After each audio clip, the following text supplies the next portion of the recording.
Hello बच्चों, कैसे हैं आप सभी। चलिए इस वीडियो में हम समझेंगे कक्षा 7 की वर्कशीट नंबर 12 जो कि 1 सितंबर 2021 की वर्कशीट है और आज का विषय है सामाजिक विज्ञान। और इस वर्कशीट में हम समझेंगे दिल्ली के सुल्तान के बारे में। तो चलिए पढ़ते हैं। देखिए यहाँ पे हमें कुछ चित्र दे रखे हैं। पहला है कुव्वत अल इस्लाम जामा मस्जिद, दूसरा है बेगमपुरी मस्जिद, तीसरा है मोठ मस्जिद और चौथा है जमाली कमाली मस्जिद। तो आगे हमें कह रखा है कि उपरोक्त चित्र में दी गई मस्जिदों के निर्माण काल एवं उससे जुड़ी अन्य जानकारी अपने पाठ्य पुस्तक की सहायता से एकत्र कीजिए।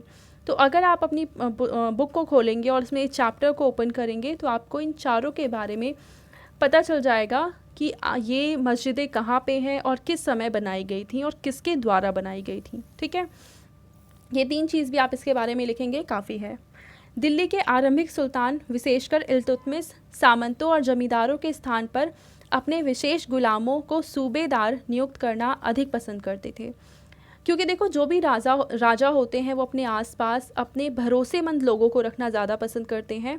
इसलिए वो सामंतों और जमींदारों के स्थान पर अपने खुद के गुलामों को वो सूबेदार बना दिया करते थे।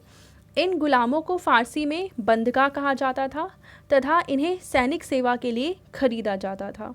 यानी इन्हें खरीद कर अपना गुलाम बना लिया जाता था और फिर इनको अलग अलग सूबे, जैसे कि आज राज्य हैं, उस समय उनको सूबा कहा जाता था। तो अलग अलग सूबे के सूबेदार यानी उस जगह के मुखिया के तौर पर नियुक्त कर दिया जाता था। ठीक है, और फ़ारसी में इनको कहा जाता था बंदगा। खलजी तथा तुगलक शासक बंदगा का इस्तेमाल करते रहे और साथ ही अपने आश्रित निम्न वर्ग के लोगों को भी ऊंचे राजनीतिक पदों पर बैठाते रहे। यानी खिलजी के समय और तुगलक के समय भी इन गुलामों का इस्तेमाल किया जाता था और उन गुलामों की मदद से ही शासन को चलाया जाता था। ऐसे लोगों को सेनापति और सूबेदार जैसे पद दिए जाते थे। गुलाम और आश्रित अपने मालिकों और संरक्षकों के प्रति वफादार रहते थे, मगर उनके उत्तराधिकारियों के प्रति नहीं। देखो जैसे मान लो तुगलक ने किसी एक गुलाम को सूबेदार बनाया तो वो गुलाम तुगलक के प्रति तो वफादार रहेगा, लेकिन तुगलक का कोई अगर वंशज शासक बन जाता है तो उसके प्रति ये जो गुलाम थे वो वफादार नहीं रहते थे, उसके अगेंस्ट वो चालें चल सकते थे। नए सुल्तानों के अपने नौकर होते थे।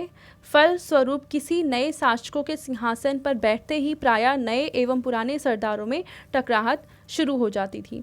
जैसे मान लो तुगलक राजा बना तो उसने अपने गुलामों को अलग अलग सूबे प्रदान कर दिए और वो वहाँ के सूबेदार बन गए। लेकिन मान लो तुगलक की मृत्यु हुई और तुगलक के बाद एक दूसरा बादशाह बना, तो जैसे ही वो बादशाह बनेगा तो क्या होगा कि अब वो अपने गुलामों को सूबेदार बनाना शुरू कर देगा। तो इस तरीके से जो पुराने सूबेदार थे और जो नए सूबेदार हैं और पुराने जो सरदार थे और नए जो सरदार हैं उनके बीच में प्रॉब्लम्स शुरू हो जाएगी, उनके बीच में टकराहट शुरू हो जाती थी। सुल्तानों की तरह खिलजी और तुगलक शासकों ने भी सेना नायकों को भिन्न भिन्न आकार के इलाकों के सूबेदार के रूप में नियुक्त किया। ये इलाके इक्ता कहलाते थे और इन्हें संभालने के लिए इक्तादार या मुफ्ती रखे जाते थे। तो देखो इन्होंने क्या कहा है कि सुल्तानों की तरह ही खिलजी और तुगलक शासक भी अपने सेना नायकों को भिन्न भिन्न आकार के इलाकों के, मतलब कि जैसे हमने राज्य कहा या कोई क्षेत्र कहा, उसके अभी फ़िलहाल क्या होते हैं, सीएम होते हैं, चीफ मिनिस्टर, उस समय होते थे सूबेदार। तो ये खिलजी और तुगलक भी सूबेदार के रूप में अपने ही भरोसेमंद लोगों को नियुक्त करते थे और इन इलाकों को इक्ता कहा जाता था और इस इक्ते को संभालने वाले लोगों को कहा जाता था इक्तादार या फिर मुफ्ती। ठीक है, अब आगे हम देखते हैं। मुफ्ती का फ़र्ज़ था कि सैनिक अभियानों का नेतृत्व करना और अपने इलाकों में कानून और व्यवस्था बनाए रखना। यानी मुफ्ती एक तरह से हम कह सकते हैं कि सेना का प्रमुख होता था, कि वो अपनी सैनिक जिम्मेदारियों को निभाता था और अपने इक्ते में यानी अपने इलाके में कानून और व्यवस्था को बनाए रखने की पूरी जिम्मेदारी होती थी इस मुफ्ती की, या फिर जिसको हम इक्तादार भी कहें, इसकी जिम्मेदारी होती थी।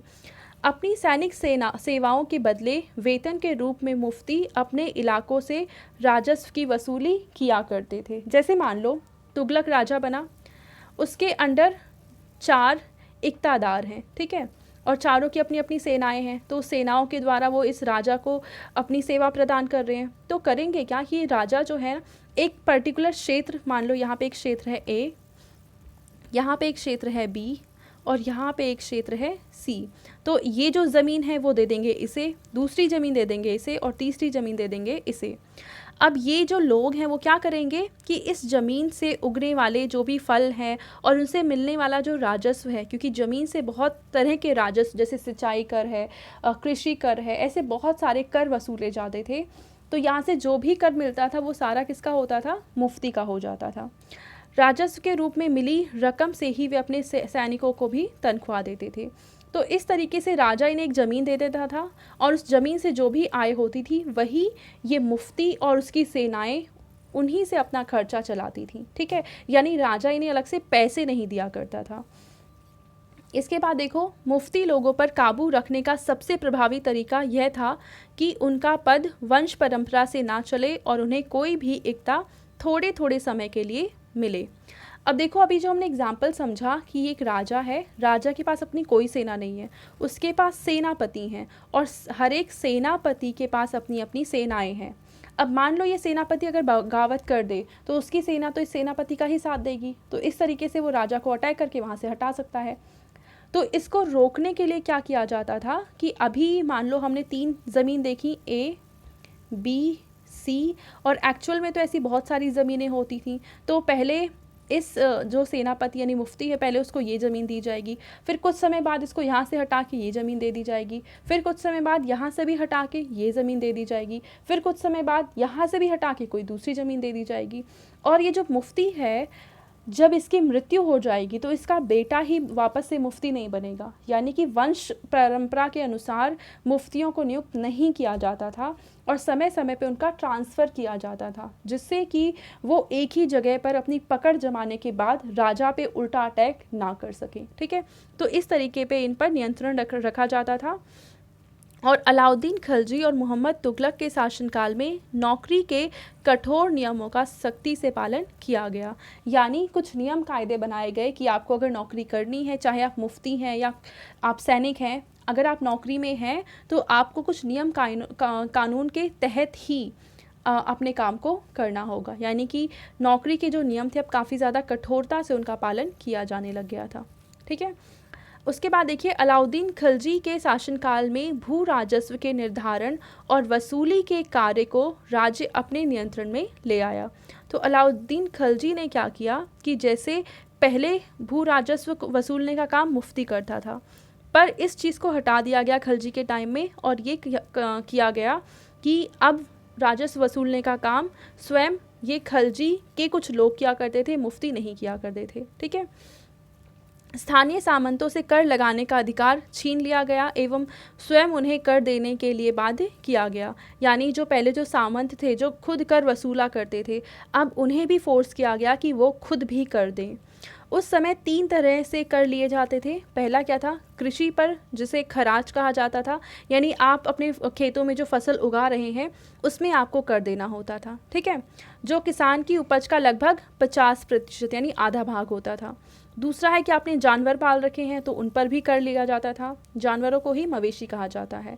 और तीसरा है घरों पर, यानी आपके पास जो घर है, जो ज़मीन है, उस पर भी आपको कर देना होता था। ठीक है, तो इस तरीके से 3 प्रकार के कर थे अलाउद्दीन खिलजी के टाइम पीरियड में। अब इसके बाद देखते हैं कुछ प्रश्नों के उत्तर। पहला प्रश्न है कि यदि आप सल्तनत काल में इक्तादार होते तो आपको कौन कौन से कार्य करने होते? तो चलिए देखते हैं इसका क्या आंसर लिखेंगे हम। तो देखिए, पहले प्रश्न के आंसर में आप लिखेंगे कि इन्होंने कहा है कि अगर आप इक्तादार होते तो आप कौन कौन से कार्य करते। तो आप 3 तरह के काम करते। पहला, सैनिक अभियानों का नेतृत्व करना। दूसरा, अपने इक्तों में कानून और व्यवस्था बनाए रखना, ये दूसरा काम हो गया। तीसरा, राजस्व की वसूली करना। तो ये 3 काम आप करते अगर आप इक्तादार होते। ठीक है, दूसरा प्रश्न है कि अलाउद्दीन खिलजी के शासनकाल में कर प्रणाली की विशेषताओं का वर्णन कीजिए। तो अलाउद्दीन खिलजी के टाइम में जो कर प्रणाली है उसमें क्या क्या परिवर्तन आए, कितने प्रकार के कर थे, आपको वो लिखना है। तो यहाँ से लेकर पूरा यहाँ तक इसका आंसर आप लिख देंगे। ठीक है, तो ये थी आज की हमारी सोशल साइंस की वर्कशीट। आई होप ये वर्कशीट आपको बहुत अच्छे से क्लियर हो चुकी है एंड ये वीडियो भी आपको शायद पसंद आई होगी। एंड अगर आपको ये वीडियो पसंद आई है तो इसको लाइक कर दें, अपने फ्रेंड्स के साथ शेयर करें और इस चैनल को सब्सक्राइब कर लें। Thank you.